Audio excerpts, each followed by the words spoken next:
At Thanksgiving dinner, I gave a toast thanking my husband for standing by me through my miscarriage. Everyone clapped. He held my hand. That same night, I got a message request on Instagram. It was from a woman who said, "You deserve to know where he was that night." She attached a photo. He was holding another woman in the same position he held me after I lost our child. I quietly packed my things. My revenge didn't come loudly. It came in legal documents. I never thought I'd be the kind of person who tells their life story on the internet. But here I am. Because the truth is, writing this down is the only way I can breathe. It was Thanksgiving. We hosted at our house in Boise. My husband, Jake, and I had been married for 6 years. We'd had a rough year, probably the worst of my life. I had a miscarriage back in August. It was my first pregnancy. I was 17 weeks along when I started bleeding. The doctors couldn't save it. Just one of those things, they said. Jake held me in that sterile hospital room as I screamed and sobbed into his shirt. He cried too. At least, I thought he did. I stayed in bed for weeks. Couldn't eat. Couldn't look at baby things. He made me tea. Took phone calls for me. Sat next to me as I stared at the wall. I thought he was grieving too. I believed every damn word when he said, "We'll get through this. I'm not going anywhere." So when Thanksgiving came around, and my family came over with dishes and wine and laughter, I felt like maybe things were starting to heal. After dinner, I stood up to give a toast. I wasn't planning to speak. But something in me wanted to say thank you. It had been a long, miserable road, and I wanted to show Jake I appreciated him. So I raised my wine glass and said, "I just want to say how thankful I am for my husband. When I lost the baby, I thought I was going to lose myself too. But Jake stood by me. He didn't let me fall apart. He kept showing up. And that's love." Everyone clapped. My mom wiped her eyes. Jake held my hand and gave me this look like I was the only woman in the world. Hours later, I got a message on Instagram. A name I didn't recognize. No followers in common. Just a message request, "You deserve to know where he was that night." There was a photo. Jake. Sitting in a hospital waiting room. Holding another woman in his arms. Her face was hidden in his chest. His arms wrapped around her. I recognized that position. That was my position. That was how he held me the night we lost our baby. The photo was timestamped, August 17th. The night I was in the ER, bleeding out our child. I stared at the screen. My hands started to shake. I clicked on her profile. Private. The bio just said, "Ask him about Seattle." I sat on the bathroom floor for a long time. I didn't cry. I didn't wake him up. I didn't scream. I just sat there, realizing my entire marriage had been hollow. He was with her the night I needed him most. And then he came home, held me like nothing happened, and acted like he was grieving too. I packed a bag that night. Not everything. Just enough to make it through the week. I left it in the back of my closet, hidden under winter coats. And then I played the role. For 4 weeks, I acted like nothing was wrong. I cooked dinner. I went to his work events. I let him kiss me. I even slept with him once, just to keep up the illusion. What he didn't know was that every night after he fell asleep, I was digging. I hired a private investigator. She found everything. Jake had been seeing this woman, Kendra, for almost a year. They met at a corporate training event in Seattle. She worked in HR. He'd been flying out to consult every other month. Turns out, most of those trips were for her. The night I lost our baby, he wasn't in traffic like he claimed. He was 3 hours away, at a hospital in Seattle, holding her while she had a DNC for her pregnancy. Yeah. She was pregnant too. He got us both pregnant at the same time. Only, she didn't want the baby. She scheduled an abortion. And he chose to be with her instead of me when I miscarried ours. That's the part that wrecked me. He had a choice. And he didn't choose me. A week before Christmas, I told him I wanted to go away for the holiday. Just the two of us. A cabin in McCall, Idaho. He smiled like I'd forgiven him. What he didn't know was that I'd already filed for divorce. My lawyer was ready. I had all the documentation, PI reports, photos, text messages I pulled off his old iPad that was still linked to his iCloud. I even had a voice memo I recorded during one of his consulting calls. He was talking to Kendra. Telling her he loved her. I smiled while I made him breakfast that week. Kissed him when he left for work. I watched him walk out the door every morning and counted the days. On December 22nd, I served him at brunch. We were sitting at Wild Root, downtown. His parents were visiting from Spokane. I invited them, told him it was a family day. He had no clue. When the server came over and asked, "Are you Jake R?" he smiled and said yes. She handed him the envelope. "You've been served." His smile dropped. His mom looked confused. His dad immediately scowled. Jake opened the envelope and turned white. "What the hell is this?" he hissed. I sipped my coffee and said, "It's your future." After I served him the papers, Jake stormed out of the restaurant. His mom ran after him, yelling his name. His dad stayed behind, just staring at me like he didn't know what to say. I folded my napkin and stood up. "I'm sorry you had to see that," I told him. "But your son, he's not who you think he is." He didn't say a word. Just nodded, once. I think maybe he already knew. That night, Jake didn't come home. He texted me, "You blindsided me. We could have talked." I didn't respond.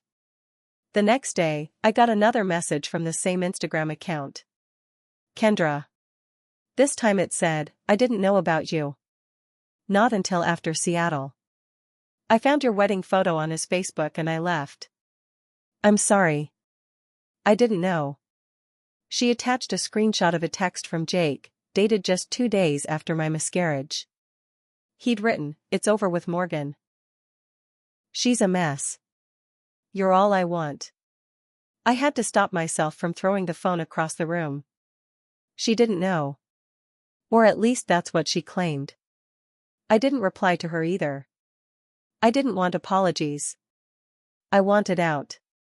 He tried to delay the divorce. Said he needed time. Said he didn't want lawyers involved. Too bad. The papers were already in motion. My lawyer was sharp and fast. We filed everything with the court before New Year's. Jake got hit hard. He had tried to hide assets in a side business account. We found it. He'd stashed close to $80,000 in consulting money he never declared. My lawyer used that to push for a bigger settlement. The house was in both our names, but I paid for the down payment. I had proof. I got the house. He had to move out by February 1st. He tried to fight it. He even called my mom, crying. She hung up on him. He tried to frame me. Filed a complaint saying I was emotionally unstable and accused me of damaging his property, said I'd broken his car windshield in anger. Only problem? He'd reported that same windshield damage to insurance a month before we even separated. I had the emails from our shared inbox. I printed it out and handed it to my lawyer. We filed a motion accusing him of filing false claims. He withdrew the complaint a week later. Months passed. The court date was getting close. I had a job lined up in Portland. I was planning to move once the house was legally mine. Start over. Then Kendra messaged again, "I just found out I'm pregnant." My stomach dropped. She said she hadn't told Jake yet. She didn't know if she wanted to. She wasn't sure what to do. I didn't answer right away. Then a day later, she followed up, "He still talks about you. He's trying to get me to move in." I think he's spiraling. I didn't feel bad for her. But I felt sick. Because if she did have the baby, it would be a constant reminder that he left our child behind. Still, it wasn't my problem anymore.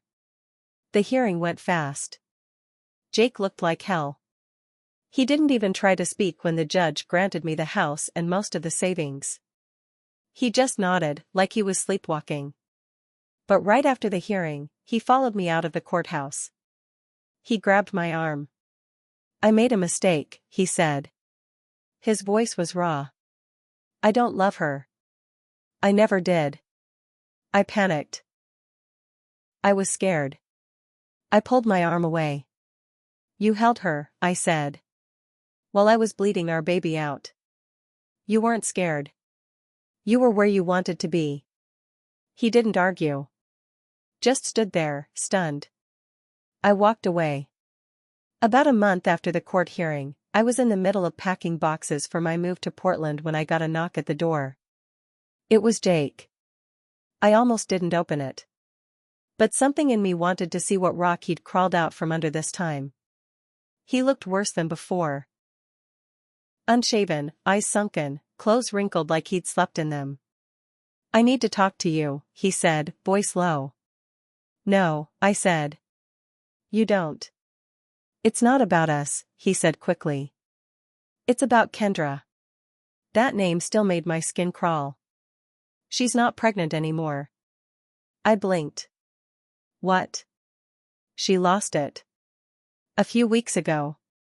I stepped outside, closing the door behind me. "What do you want from me, Jake?" He looked at me, eyes glassy. "She's gone. She blocked me. Changed her number. I think she blames me." Good, I thought. Maybe she should. But I didn't say it. Then he pulled a folded piece of paper from his jacket. "She sent this to my work. I thought you'd want to see it." It was a letter. Handwritten. And it wasn't just a goodbye, it was a confession. Kendra's letter said Jake had lied to her too. That he told her I knew about them. That I had agreed to an open marriage. That we were emotionally disconnected and basically separated. She believed him. For a while. She wrote that when she got pregnant, she assumed I already knew. She never imagined she was helping a man cheat on his grieving wife. But the worst part? She admitted Jake told her something else the night she had the abortion. That he never wanted our baby. That when I got pregnant, he panicked. That he hoped I'd lose it, because he wasn't ready to be a dad. He never told me that. He let me cry in his arms. Let me name the baby in my mind. Let me paint the nursery and read baby books and dream. And all that time, he was hoping I'd miscarry. That was the last nail. Remember that $80,000 side account? I found something else while digging through the records.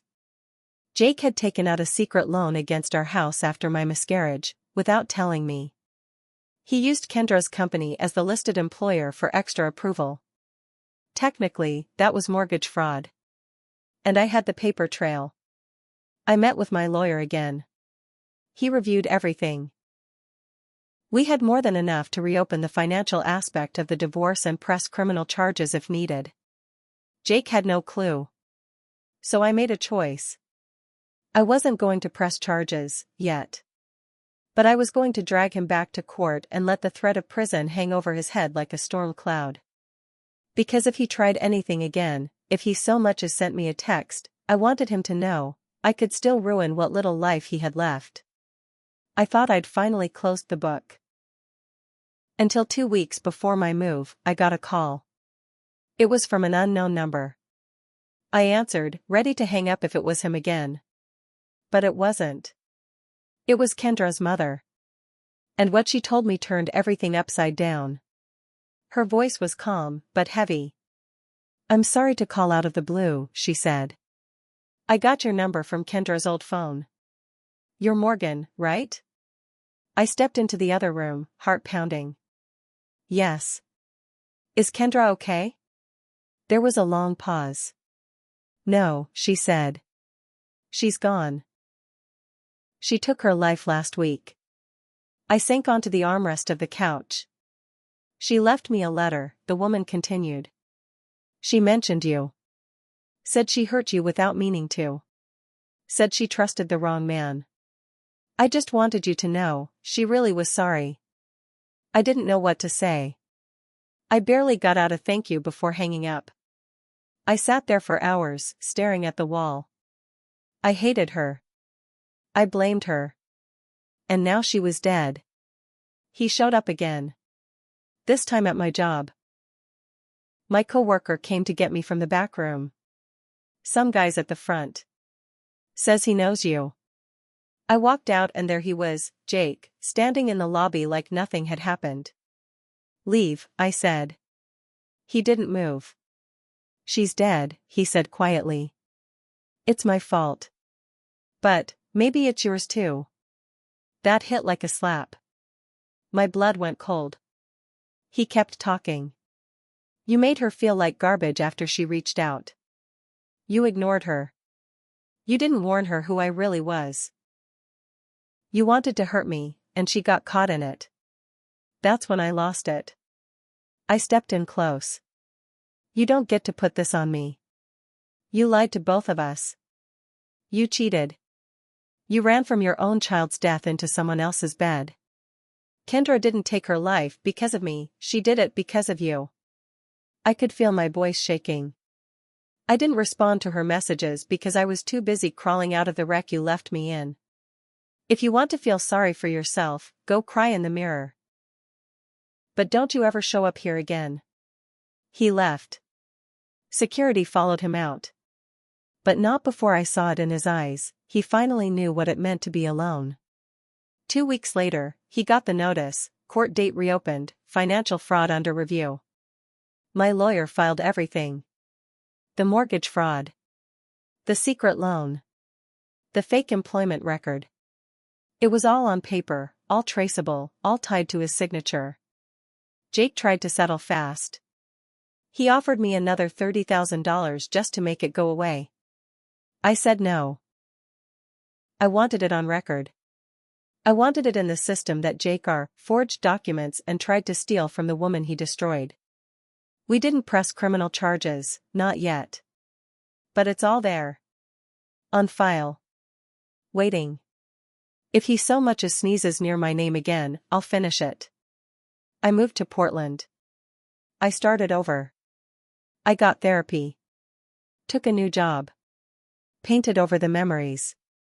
Sometimes I still wake up in the middle of the night, remembering how I thought Jake was the man I'd grow old with. But now, I sleep in peace. My revenge didn't come from screaming or slashing tires. It came in the way I erased him from my life, and left the legal noose ready in case he ever comes back. Jake broke me. But I made sure I buried him, on paper, in silence, where it hurts the most.